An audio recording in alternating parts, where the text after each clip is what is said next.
Прочитал все, наверное, книжки, которые касаются по трейдингу, изучил все индикаторы, короче. На самом деле развитие трейдера, оно выглядит примерно так, знаешь, как колокол такой.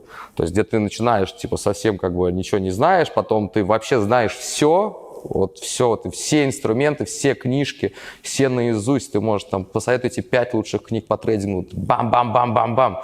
Как бы, но по факту ты, когда все это усложнил, когда, знаешь, вот этот график нарисованный, куда пойдет там биткоин, вот теханализ, где одни линии, как бы, ты такой, окей, надо, короче, все это упрощать, потому что система, чем там больше переменных в твоей, так или иначе, у каждого есть система. Даже если, как бы, говорят трейдеры, что у них нет системы, все равно как-то у них достаточно все систематизировано. Может быть, не совсем понятно для другого, но для него достаточно понятно. И ты начинаешь упрощать, чтобы этих переменных как бы было как бы вот меньше.